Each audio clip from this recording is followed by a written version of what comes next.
Bienvenidos al cuarto video de la serie. En esta ocasión vamos a continuar analizando el capítulo 3. 3.1. La escucha que se convierte en acogida. Por fin en el punto 32 definen claramente qué significa para ellos, entre comillas, la tienda extendida, una mayor inclusión. Pero esto confirma lo que hemos estado planteando. Se destapa claramente que el camino para instaurar esta tienda extendida es la Iglesia sinodal. Cito: requiere de una conversión más amplia y profunda en actitudes y estructuras. Fin de cita. El sínodo de Alemania junto con este sínodo son, como ellos lo mencionan, un modo gradual de meter ideas en los incautos y convertirlos, con muchas ideas humanistas, a esta nueva religión mundial. El resumen de quejas de los pseudocatólicos y pseudocristianos e invitados de otras religiones e ideologías paganas y mundanas que están participando en el Sínodo de Francisco dicen que, y analicemos la siguiente cita: las periferias pueden ser el lugar donde resuena la llamada a la conversión. Fin de cita. Esto lo podemos interpretar como que toda la humanidad debe acudir y convertirse a la Iglesia sinodal de la periferia, recordando que la Iglesia de la periferia está instituida por una serie de desdeños a los mandamientos y a la palabra de Jesucristo. 2. Cito: pide reconocer al otro, los de la periferia, como sujeto del propio viaje. Fin de cita.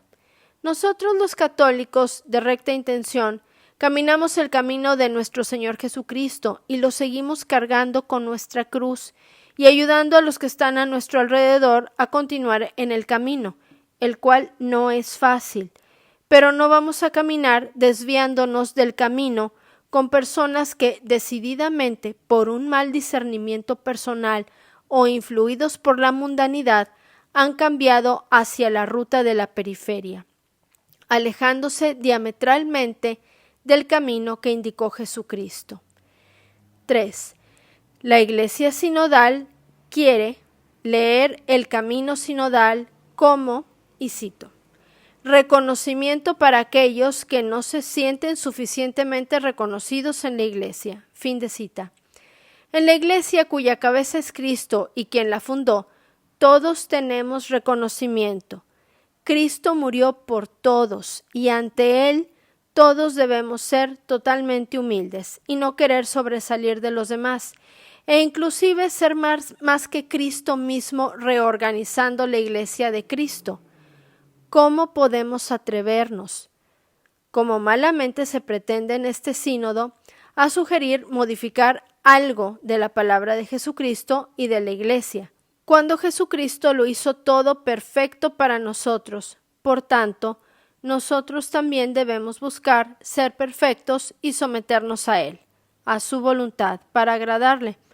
Por otra parte, recordemos que la Iglesia de Jesucristo tiene muchos miembros y que todos son importantes e indispensables, y todos tenemos carismas y dones diferentes que se complementan y estamos llamados a ponerlos a disposición de la Iglesia, por lo que todos los laicos, diáconos y de vida consagrada deben estar contentos, tranquilos, serenos y agradecidos con el llamado y la misión que Dios les ha confiado, sea grande o pequeña, visible o no a los ojos de la sociedad. Aquellos que se quejan de que no son suficientemente reconocidos, ¿qué más atención o prueba de amor quieren cuando Cristo, la cabeza de la Iglesia, entregó su vida por cada uno de esos quejumbrosos e inconformes? En el punto 33 exponen, y cito, la persistencia de obstáculos estructurales. Fin de cita. Refiriéndose a la estructura jerárquica de la Iglesia y los problemas que conlleva. Sin embargo, la estructura jerárquica dentro de la Iglesia católica comenzó con el propio Jesucristo. Las estructuras jerárquicas han existido desde los orígenes de la humanidad y están presentes en todas las culturas. Es algo innato en el ser humano que vive en sociedad organizarse por medio de jerarquías, siempre ha demostrado su efectividad en los trabajos de grupo, en donde hay un gran número de participantes. Además, sin la estructura jerárquica, ninguno de los organizadores del sínodo tendría el puesto que tiene y no podrían intentar instituir la iglesia sinodal.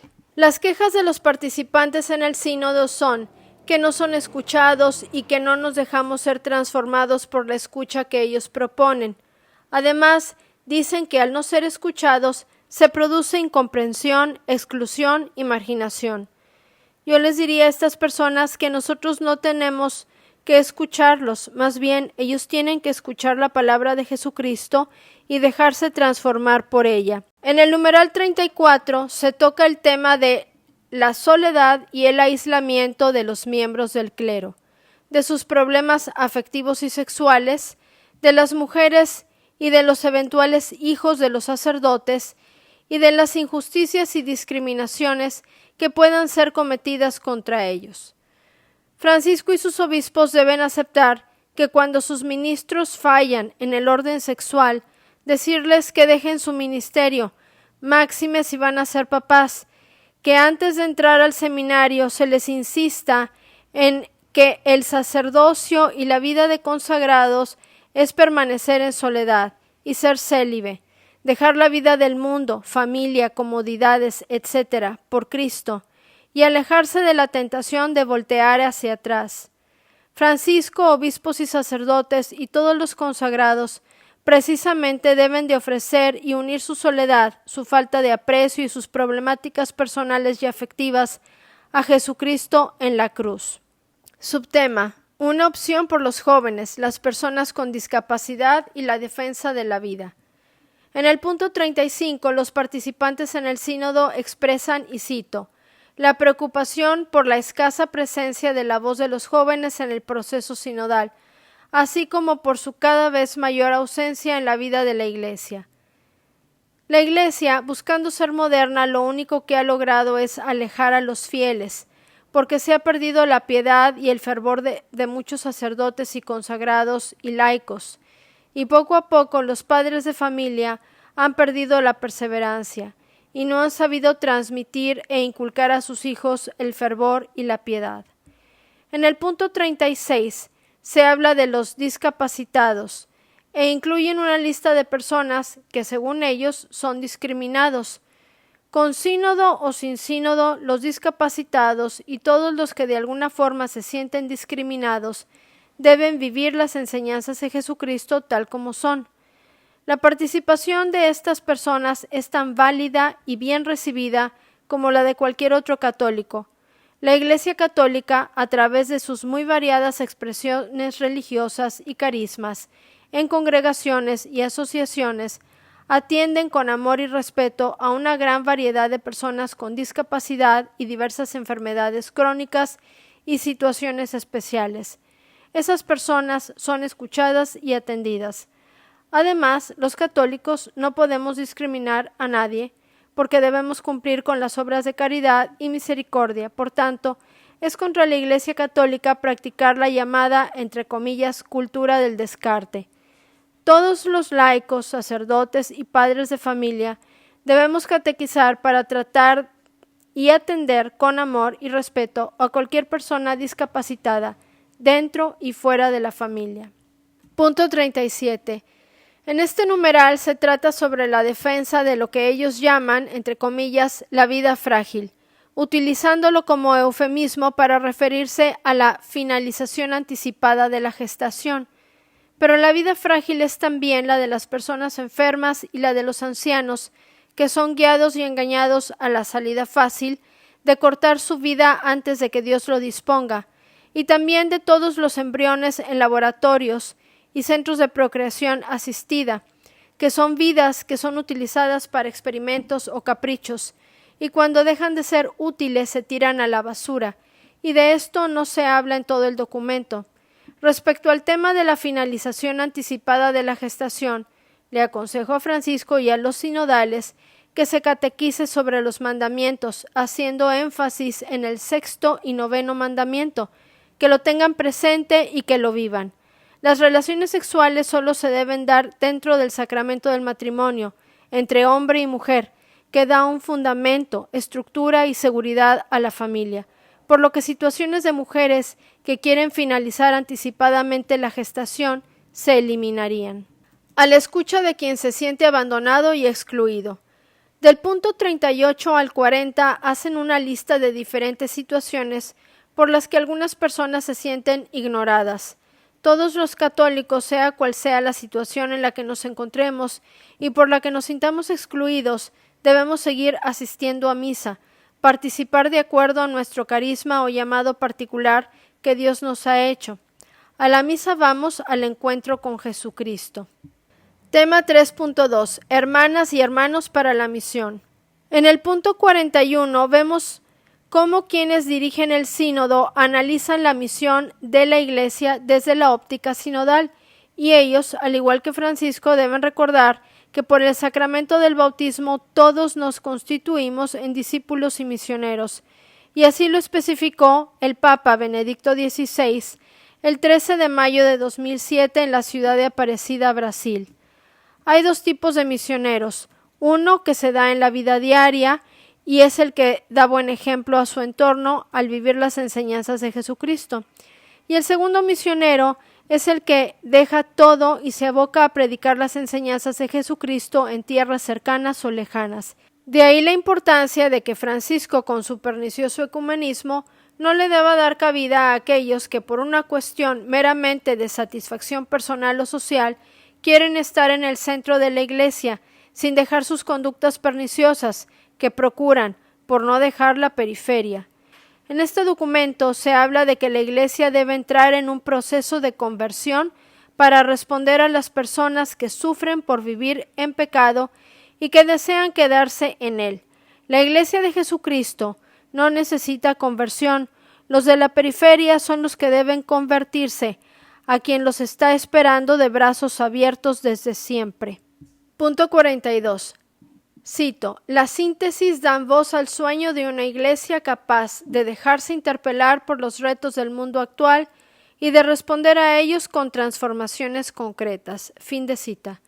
Nótese que se establece transformar, que significa cambiar en puntos específicos, que ya los hemos analizado y seguiremos analizando.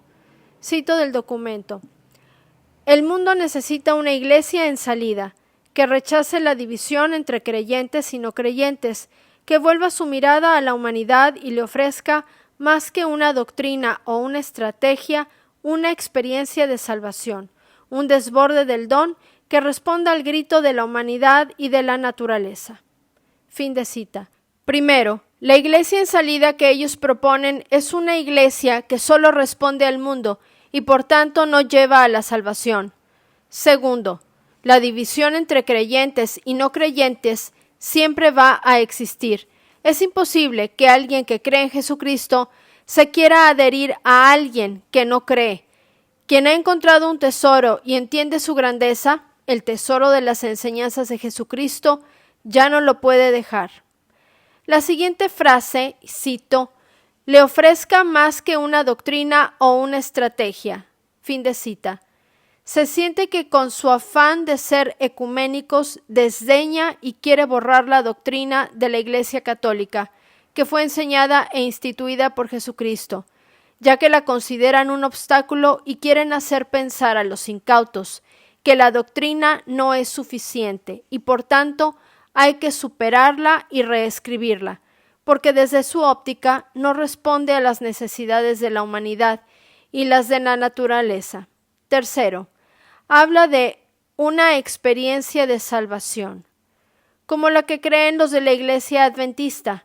Una experiencia es una sensación o conocimiento que se adquiere en algún momento en la vida y que pasa. Mas la salvación, todos los días se debe estar vigilante y esforzándose para alcanzarla. La salvación es Cristo y Él nos la da, y nos la da gratuitamente, pero debemos cultivar todos los días nuestra alma con sus enseñanzas, siguiendo el camino estrecho que Él mismo trazó, cargando nuestra cruz para alcanzarla. La misión de la Iglesia en el mundo de hoy. En los puntos 43 y 44 del documento Se plantea que los participantes en el sínodo establecen que todos los cristianos tenemos que convivir con personas de otras religiones y creencias, pero un verdadero católico, el que guarda en su corazón las enseñanzas de Jesucristo y las vive, evita contaminarse con el pensar de otros credos. Sin embargo, se debe convivir con estas personas, haciendo apostolado, dando ejemplo con su propia vida. También se plantean las quejas de muchos participantes que exponen una serie de situaciones en las que ellos se sienten discriminados y no escuchados, por la discrepancia y la segregación entre los ricos e instruidos y pobres y analfabetas, y por supuesto, tienen que ser incluidas las culturas primitivas u originarias. Y también Francisco y sus sinodales, al terminar este numeral, hablan de convertir las estructuras de pecado, haciendo que todos quienes se sienten discriminados y discriminadores se incorporen a la Iglesia sinodal. Mas, sin embargo, los hechos de Francisco lo delatan como un simpatizante de las estructuras pecaminosas, al cambiar a modo de estas estructuras el punto y coma de las enseñanzas de Jesucristo. Por lo tanto, la tienda la va a tener llena no solo de sanos, sino de contaminados, que van a terminar de mermar la salud espiritual de los sanos al ser absorbidos por las flaquezas que presenta y promueve la catequesis del Sínodo de Francisco. En el punto 45 se dice que el pueblo de Dios, abro comillas, desea escuchar el grito de los pobres y el clamor de la tierra, cierro comillas.